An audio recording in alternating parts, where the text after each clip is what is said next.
ibu-ibu adalah pemimpin dari organisasi-organisasi keagamaan di Indonesia, ya, mewakili kelompok-kelompok ada NU, Muhammadiyah, Ahmadiyah, dan juga Katolik.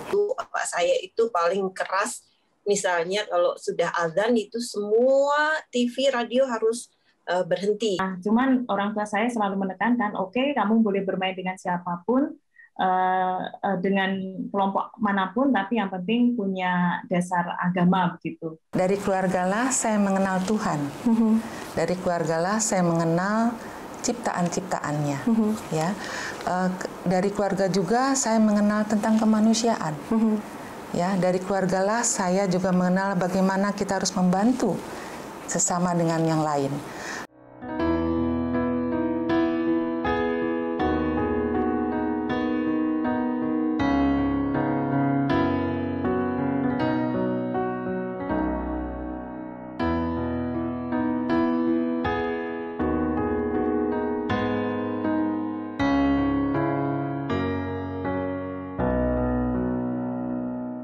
Selanjutnya, ini juga menjadi concern ya.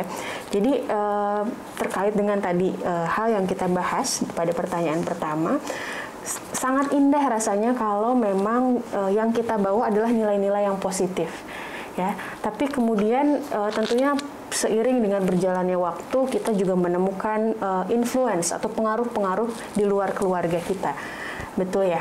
Dan beberapa waktu lalu kita dikejutkan dengan sebuah fenomena, sebuah kejadian, peristiwa penyerangan ya. Pada saat itu penyerangan penembakan di Mabes Polri baru beberapa waktu lalu. Pasti ibu-ibu juga mengetahui hal tersebut.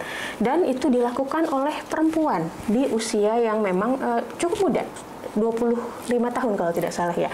Nah, menurut ibu-ibu sebagai perempuan, kemudian juga sebagai pemimpin dari organisasi-organisasi perempuan, sebetulnya fenomena apa yang terjadi?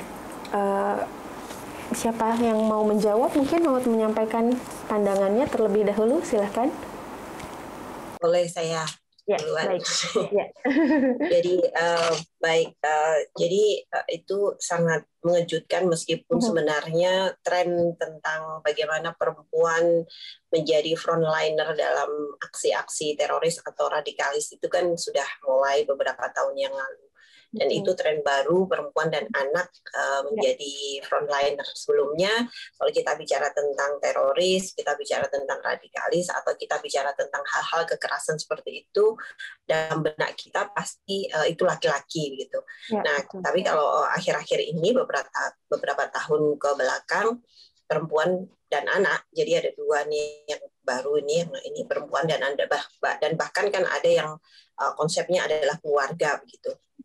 Itu menjadi fenomena baru yang menurut saya bagi kami di Fatayat itu juga menjadi salah satu concern yang luar biasa karena perempuan kan dianggap lebih luas gitu ya, lebih luas, lalu kemudian dia juga dianggap lebih mudah. Saya menganggapnya tidak para teroris atau radikalis itu menganggap bahwa perempuan ini cerdas lalu dijadikan frontliner, bukan.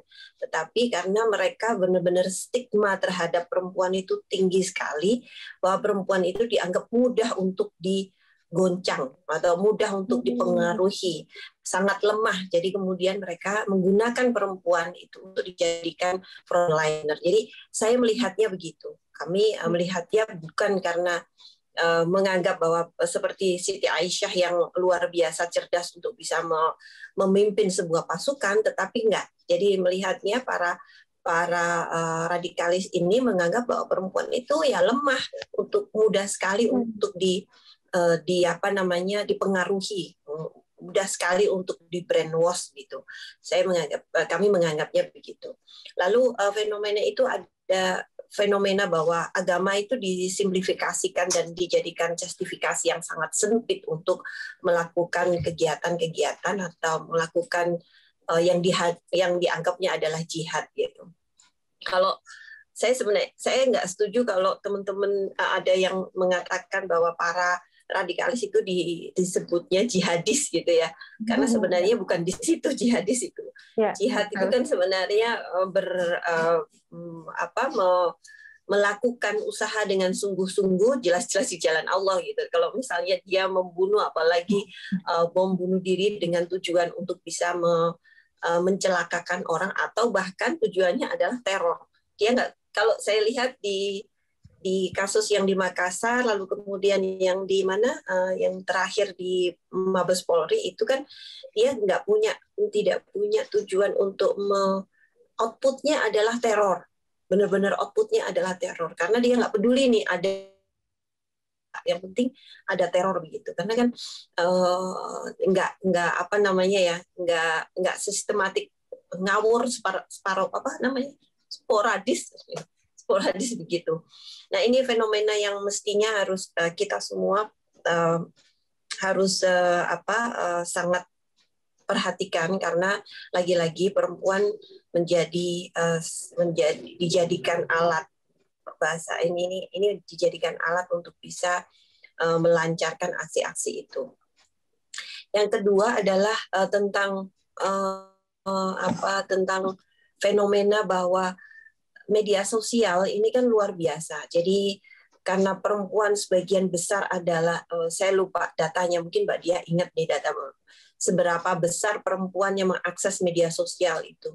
Nah, dengan menggunakan para teroris, para radikalis, para orang-orang atau kelompok-kelompok yang menginginkan sebuah ketidaknyamanan atau ketidaknyamanan itu, menggunakan media sosial dengan sedemikian rupa sehingga bisa menebarkan teror kemana-mana, dan perempuan menjadi lagi-lagi menjadi pengkonsumsi utama untuk bisa, atau sasaran utama untuk bisa dicecar tentang teroris ini, aksi-aksi teroris ini. Jadi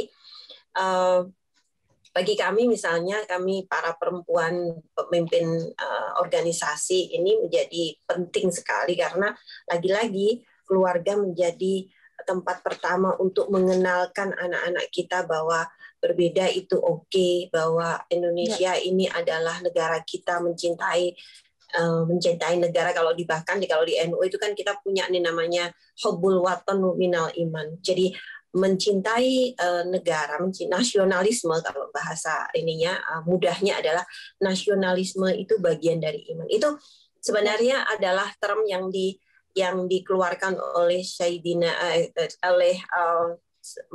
oleh Syekh Hashim Asy'ari. Jadi bukan hadis, juga bukan ada di Al-Quran, tetapi itu menjadi penyemangat kami ketika Indonesia waktu itu sedang melawan sekutu. Jadi bagaimana kita mencintai negara sehingga kita bisa membela negara, itu bagian dari jihad itu Mbak.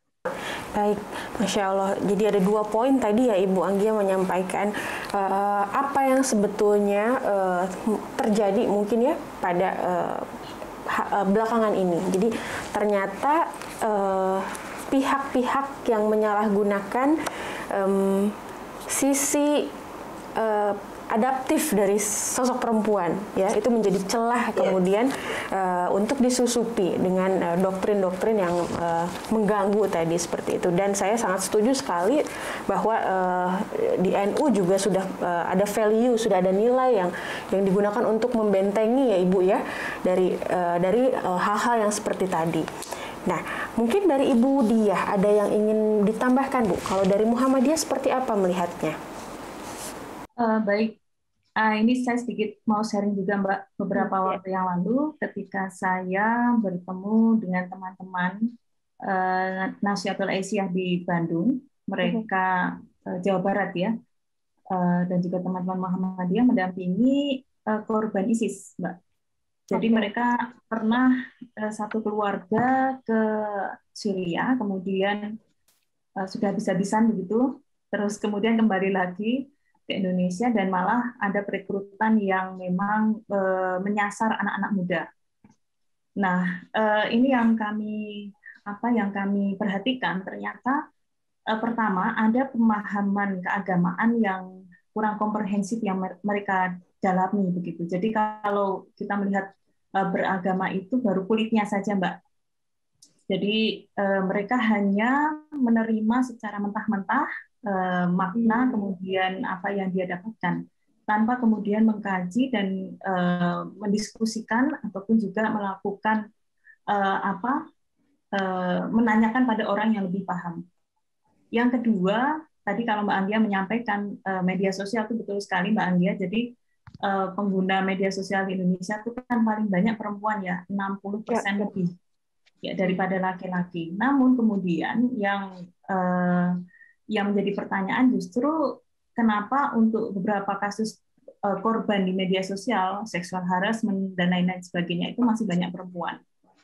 Nah, ini saya tambahkan satu lagi, Mbak. Jadi selain pemahaman agama, media sosial, ada penelitian Schomburg ini yang menarik sekali tentang teroris, teroris perempuan. Jadi teroris perempuan ini muncul pasca tahun 2000, ya, ketika Al-Qaeda mulai merekrut, ya, dan kemudian mereka mulai gencar menyasar perempuan karena perempuan ini tadi Mbak Anggia betul menyampaikan terlihat luas dan tidak curiga gitu.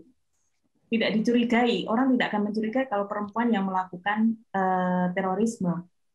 Nah, kemudian mereka memanfaatkan juga status perempuan ini untuk melakukan penyebarluasan gitu. Jadi kalau kita melihat memang di keluarga ini ibu memiliki peran yang sangat penting ya, sentral dalam keluarga karena ibu pun mudah mempengaruhi anak, kemudian suami pun juga kadang-kadang bisa terpengaruh begitu. Nah, selain itu juga perempuan ini kan kalau dalam ilmu psikologi dia mudah sekali untuk berkomunikasi dengan tetangga, kemudian dengan banyak orang, sehingga untuk mempengaruhi juga lebih mudah. Nah, maka mereka menyasar perempuan, sehingga pada medio tahun 2010 ke atas ini, 2000 hingga 2010 ke atas ini memang tren untuk merekrut para teror perempuan ini semakin meningkat. Dan hasilnya kita lihat ya, beberapa kasus terakhir muncul begitu. Nah, kalau saya menyampaikan di Muhammadiyah sendiri sebenarnya kami kan sudah betul-betul mensosialisasikan dan menyebarluaskan tentang Darul Ahdi wa Syahadah gitu. Bahwa Pancasila itu adalah perjanjian dan bagi warga Muhammadiyah ya sudah cukup kita ini bernegara, berbangsa, ya bercinta tanah air Indonesia begitu. Dan kemudian Pancasila adalah satu-satunya dasar negara yang tidak bisa dibantah lagi begitu. Karena dalam Pancasila itu sudah muncul berbagai nilai yang kemudian itu adalah karakter bangsa ini, identitas bangsa ini. Nah, kemudian kalau untuk kami di Nahdlatul Aisyah ini juga kami melakukan berbagai upaya untuk semakin menyebarluaskan tentang perdamaian, Mbak.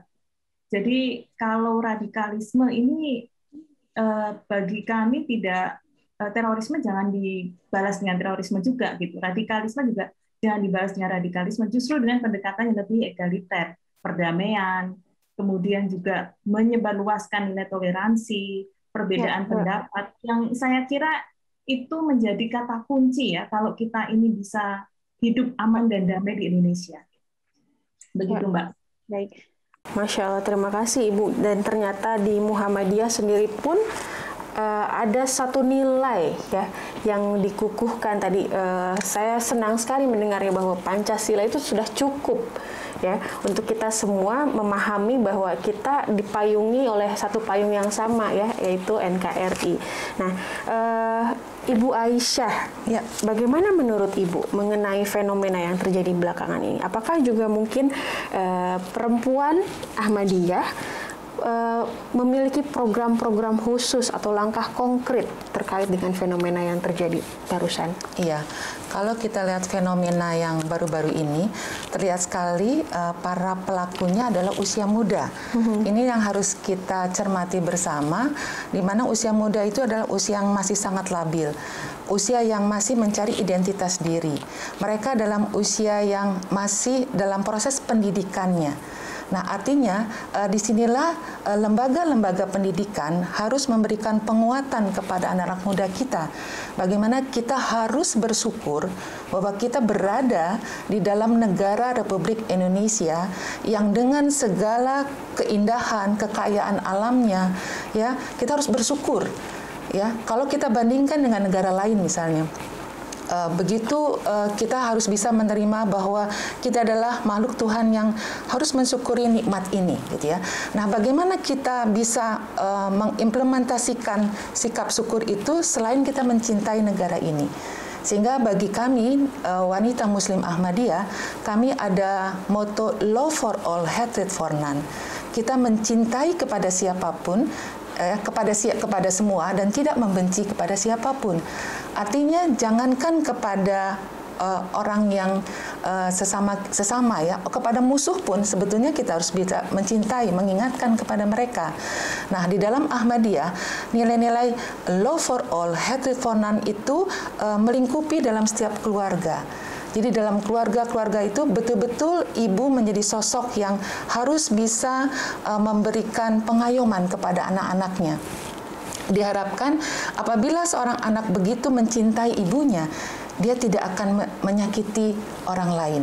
Karena sosok kemanusiaan di dalam love for all itu dapat dilaksanakan apabila dia bisa mencintai kepada semua orang, ya.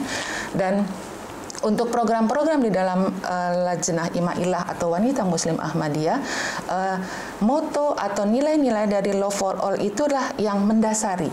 Ya, kami terus-menerus memberikan program-program yang kemanusiaan itu kita menjadi tonggak ukur bagaimana kita melaksanakan program kami kepada siapapun. Ya, itu yang mungkin bisa saya laksanakan. Baik, terima kasih. Dan Ibu Justina, bagaimana pendapat Ibu? Nih, barangkali Ibu punya sudut pandang yang berbeda menanggapi fenomena yang terjadi belakangan ini, Bu. Tadi Bu Dia sempat menyampaikan hasil riset ya, Ibu, ya, bahwa ternyata 2010 itu tren terorisme di kalangan perempuan meningkat. Itu menarik sekali ya, fakta yang terjadi ternyata seperti itu. Mangga, Ibu. Saya melihat sebenarnya memang kalau kita lihat pendidikan perempuan ini ketinggalan ya, karena perempuan banyak selalu kalau di dalam keluarga itu kan perempuan cenderung dikorbankan untuk pendidikan saudara-saudaranya yang laki-laki. Biasanya perempuan diminta untuk lebih mengalah dan sebagainya. Jadi kelihatannya dalam hal untuk bisa memahami situasi secara umum dan melihat perkembangan secara umum itu saya minta maaf kalau mengatakan menjadi kurang kritis. Oleh karena itu saya juga sangat setuju bahwa pendidikan itu menjadi pintu masuk yang utama untuk memberantas atau untuk menanggulangi terorisme dan radikalisme, dan khususnya pendidikan di dalam keluarga. Seperti juga kalau Paus kami, Fransiskus, Paus agama Katolik, Fransiskus itu belakangan selalu menyerukan supaya mari mulai dari dalam keluarga. Pendidikan agama, pendidikan untuk toleransi dan sebagainya, nilai-nilai kemanusiaan itu perlu dalam keluarga, yang artinya harus dari sejak kecil sebenarnya ditanamkan. Karena kalau di dalam keluarga dan sejak kecil kita bisa menyerap nilai-nilai kemanusiaan, masalah toleransi dan segala macam nilai-nilai keagamaan, maka itu akan dibawa sampai dewasa. Seperti tadi Mbak Menti sudah sebutkan juga. Jadi ini satu hal, kita perlu masuk dalam pendidikan, dan pendidikan keluarga secara khusus harus diperhatikan. Lalu secara umum pendidikan itu harus menjangkau sampai ke pelosok-pelosok. Indonesia ini kan besar sekali, negara yang sangat besar. Kita mempunyai wilayah-wilayah yang masuk ke dalam perdesaan dan yang kemungkinan juga sulit diakses atau dijangkau. Sehingga ini yang perlu ada perhatian. Saya sangat senang ketika diputuskan ada ibu kota baru dan tidak di Jawa, tetapi di Kalimantan sana, supaya pemerataan mengenai pendidikan dan pembangunan itu bisa lebih dipercepat dan mereka atau bangsa kita penduduk di mana di tempat-tempat yang terisolasi, susah diakses, itu lebih akan mudah nanti bisa dijangkau, diajak bersama-sama. Saya pernah ke Lampung, ke petani kopi. Yang saya sangat takutkan di sana memang pertumbuhan atau kelompok-kelompok di daerah yang sangat terpencil, aksesnya sulit, itu bisa dengan mudah dimasuki oleh perspektif ideologi yang lain daripada ideologi bangsa kita, bangsa Indonesia yang sekarang.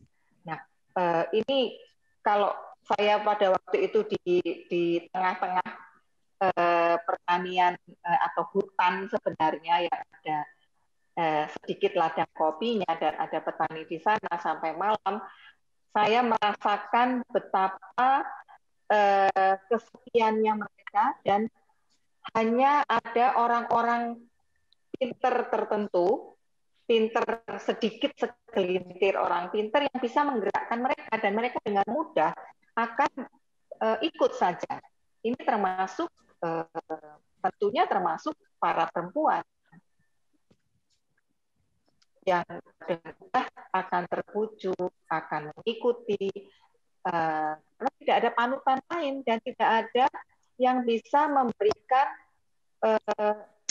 dakwah misalnya yang baik, yang tentang Indonesia seperti itu. Jadi ini sungguh mengerikan kalau kita bisa masuk ke daerah sampai ke tempat-tempat pelosok yang kita sama sekali tidak membayangkan bahwa akses jalan pun sulit. Betul. Dan dari keempat narasumber tadi menyampaikan hal yang sama. Sebetulnya dalam Islam maupun Katolik nilai-nilai yang diajarkan adalah toleransi dan kecintaan ya kepada sesama umat manusia. Tapi kemudian ada hal-hal seperti kemarin yang terindikasi radikalisme seperti itu sudah di luar dari nilai agama itu sendiri ya, Ibu-ibu sekalian. Dan saya ingin menajamkan. Boleh Ibu, saya tambah silakan. Tadi sudah disampaikan nilai-nilai agama, tapi sebetulnya yang juga harus ditumbuhkan adalah cinta tanah air. Baik. Kita sudah punya 4 pilar yang sudah sangat teruji keberadaannya ya, yaitu Pancasila, Undang-Undang Dasar 45, kemudian NKRI dan Bhinneka Tunggal Ika. Itu adalah 4 pilar yang sudah kita tahu kekuatan dan ketangguhannya.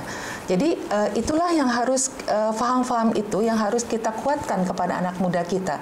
Itulah pegangan kita dalam berkehidupan dan berbangsa. Baik. Itu yang menurut saya itu kita kedepannya kita perkuat nilai-nilai dari 4 pilar berkebangsaan ini. Baik, Masya Allah Bu Lilis, pesan yang sangat baik sekali menutup tadi diskusi kita berempat mengenai fenomena terorisme yang belakangan meningkat di sisi perempuan ya, bahwa semua agama mengajarkan kecintaan dan perdamaian, tetapi kemudian sebagai warga negara kita juga harus hidup berkenegaraan ya, dengan tadi berpancasila, kemudian menghayati 4 pilar tadi. Bahwa Islam Ahli Sunnah wal Jamaah ini menjadi ideologi, dan itu secara praktis, secara program dan diturunkan dalam setiap kali kegiatan. Ini kita bikin semenarik mungkin, karena biasanya kalau kita bikin itu kan modulnya berat begitu. Dan ini pun juga sebenarnya saya agak kritik terlalu tebal. Jadi kalau di Muhammadiyah itu kan kami memiliki paham Islam Wasatiyah. Jadi Islam Wasatiyah itu adalah